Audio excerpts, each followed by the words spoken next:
का संवैधानिक विकास। तो भारत का जो संवैधानिक विकास है वो ये तो है नहीं कि भारत का संविधान एक ही दिन में बन गया, उसमें चरण होंगे। भाई अंग्रेजों ने 200 साल हम पर राज किया, तो निश्चित रूप से अंग्रेजों का पूरा हाथ है भारत के संविधान बनाने में। तो देश आज़ाद होने से पहले अंग्रेज भी हमारे देश में शासन किया करते थे और वो कुछ नियमों से और सिद्धांतों से भारत का शासन चलाते थे। उसके बारे में मैंने थोड़ी सी जानकारी दी और उसी टॉपिक को हम किस नाम से जाना जाता है? भारत का संवैधानिक विकास। यानी कि संविधान का विकास किन किन चरणों में हुआ। ठीक है, संविधान का विकास एक क्रमिक प्रक्रिया है, वो धीरे धीरे धीरे धीरे धीरे हुई। हम ऐसी बात नहीं है कि हमने डायरेक्ट संविधान बना दिया, हम इससे पहले परिचित थे। आपने सुना होगा कि भारत का संविधान पहले नहीं था, उससे पहले भारत का शासन कैसे चलता था? भारत शासन अधिनियम 1935 से। आज भी भारत के संविधान में 65 से 70% भाग 1935 का जो अंग्रेजों ने बनाया हुआ भारत शासन अधिनियम है, उसका हूबहू कॉपी आज हमारे संविधान में देखने को मिलता है। 250 आर्टिकल, 250 अनुच्छेद हमारे संविधान में 1935 के शासन अधिनियम से लिए गए। कोई दिक्कत? क्रमिक विकास की बात करें तो देखो, एक तो आपको ये डेट ध्यान रखनी है, 31 दिसंबर 1600 को एक कंपनी थी जिसका नाम है ईस्ट इंडिया कंपनी भारत आई। ठीक है, 15 वर्षों के लिए व्यापार करने के लिए ईस्ट इंडिया कंपनी भारत आती है और ब्रिटेन की महारानी उस समय थी महारानी एलिजाबेथ। उसने हस्ताक्षर कर दिए कि जाओ आप पूर्वी देशों के साथ व्यापार कीजिए। और ये जो दल आया था, इसमें जो मैंने आपको व्यक्ति बताए 24+1, यानी कि एक इनका हेड था और 24 व्यक्ति थे। ठीक है, आपको मोटी मोटी जानकारी रखनी है पुलिस के लेवल से, ज़्यादा डेप्थ नहीं जाना है। हमें सेकंड ग्रेड की फर्स्ट ग्रेड की तैयारी नहीं करनी है, ओनली पुलिस आर्मी लेवल अच्छा होना चाहिए, क्वेश्चन रह नहीं जाना चाहिए। ठीक है, अंग्रेज आ जाते हैं।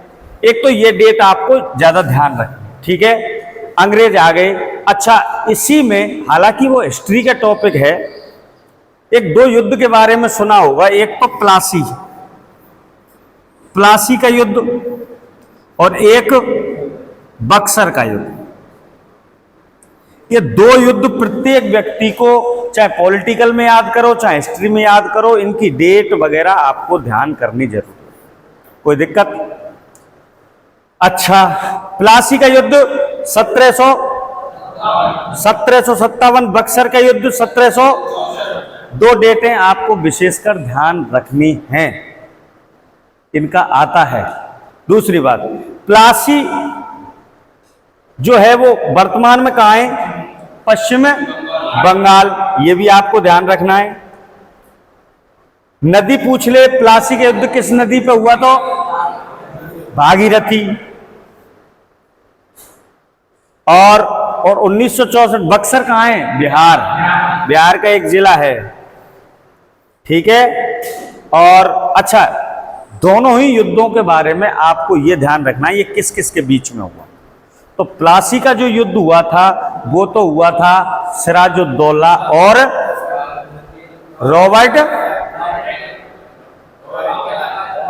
Robert Clive. ध्यान रखना, इस युद्ध में सिराजुद्दौला की हार हुई। फिर बक्सर के युद्ध में, अच्छा, हार का कारण प्लासी के युद्ध में एक सेनापति था सिराजुद्दौला का जिसका नाम था मीर कासिम। पागल है क्या तू? मीर जाफर। उसका गद्दारी होने के कारण सिराजुद्दौला इस युद्ध को हार जाता है। इस युद्ध को गुरुजी संविधान में पढ़ा क्यों रहे? इसलिए पढ़ा रहा हूं कि अंग्रेज अगर इस युद्ध में हार जाते पहली बार तो शायद भारत पर कब्जा नहीं करते।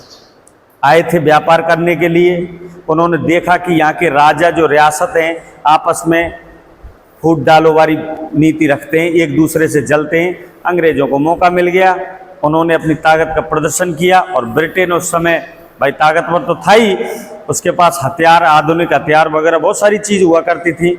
इसलिए प्लासी के युद्ध से भारत में अंग्रेजों की राजनीतिक सत्ता स्थापित हो गई। इतना ध्यान रख लोगे? ठीक है। इस बक्सर के युद्ध में एक साइड में 3 और एक साइड में 1, एक तो सिराजुद्दौला हारा हुआ, दूसरा मीर कासिम और तीसरा शाह आलम द्वितीय, ये तीसरा। और इनके वर्सेज में जो था वो हेक्टर मुनरो। ये बक्सर का और प्लासी का युद्ध आपको हर हालत में याद रखना, ठीक है।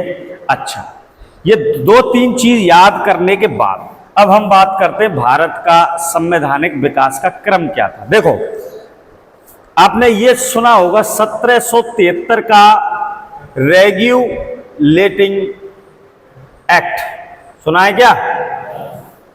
पुलिस के एग्जाम में खूब आते हैं इसके क्वेश्चन।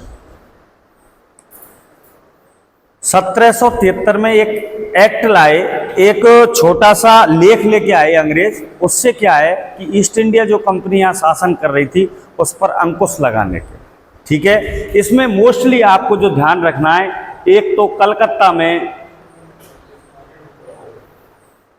सुप्रीम कोर्ट की, ठीक है, सुप्रीम कोर्ट की स्थापना हो जाती है सर, ठीक है। और इसमें न्यायाधीश पूछ लिए जाए तो 4, एक मुख्य न्यायाधीश और 3 न्यायाधीश। एक मुख्य न्यायाधीश का नाम भी पूछा जाता है, सर एलिजा एम्पे। और तीनों को याद कर लें तो बहुत बढ़िया बात है, नहीं करें तो बहुत बढ़िया बात है। तीसरे एक का नाम था लिमिस्टर, दूसरे का नाम था हाइड और तीसरे का नाम था चैम्बर्स। तीनों इंग्लिश नाम है, लेकिन मुख्य न्यायाधीश आपको याद रखना जरूरी है, ठीक है। एक तो आपको ये क्वेश्चन ज्यादा ध्यान रखना है पुलिस की दृष्टि से कि 1773 में रेगुलेटिंग एक्ट आया, उसके तहत भारत में सुप्रीम कोर्ट की स्थापना हुई। कहाँ हुई? सब कलकत्ता में। और इसके मुख्य न्यायाधीश सीए था, ठीक है। और इसमें क्या बताएगा कोई? एक इसमें गवर्नर जनरल के बारे में भी आपको ध्यान रखना है। बंगाल का जो गवर्नर होता था, अब उसके पद के आगे एक नया नाम जुड़ गया, जनरल। क्या? जनरल। और बंगाल के पहले गवर्नर जनरल कौन थे? Warren Hastings. इसको सही बोला करो, है ना। अच्छा, आपसे पूछ ली जाए बंगाल का प्रथम गवर्नर पूछ ली जाए तो रॉबर्ट क्लाइव। इनमें क्या अंतर पड़ता है? क्या पड़ता है? अंतर आ जाता है, ठीक है। अच्छा, 1773 के रेगुलेटिंग एक्ट के बारे में आपको ज्यादा जानकारी नहीं, इतना है, ठीक है। फिर आता है इसमें, देखो ये क्रम से आएंगे राहुल। 1784 का पिट्स इंडिया एक्ट, इनका सन याद रखो और नाम याद रखो, तुम्हारा पर्पस तो पहले यह है, इनका सन याद रखो।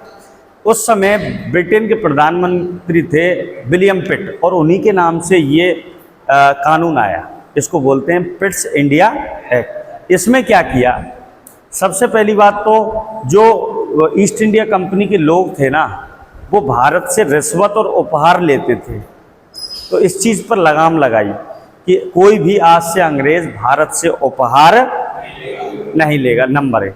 दूसरी बात इसमें क्या हुई कि ईस्ट इंडिया कंपनी के जो काम थे ना, उनको 2 भागों में बांट दिया। एक तो होते हैं राजनीतिक काम, एक होते हैं प्रशासनिक काम। राजनीतिक काम के लिए उन्होंने एक बोर्ड बनाया जिसको कहते हैं हम बोर्ड ऑफ कंट्रोल, और प्रशासनिक काम के लिए उन्होंने एक बोर्ड बनाया जिसको क्या कहते हैं? निदेशक मंडल। आप इतना ही ध्यान रखें कि राजनीतिक और प्रशासनिक कामों को 2 भागों में बांट दिया, और दोनों के लिए बोर्ड ऑफ कंट्रोल और निदेशक मंडल। और कोई बात? उपहार लेना बंद कर दे, ये भी ज्यादा इंपॉर्टेंट नहीं है।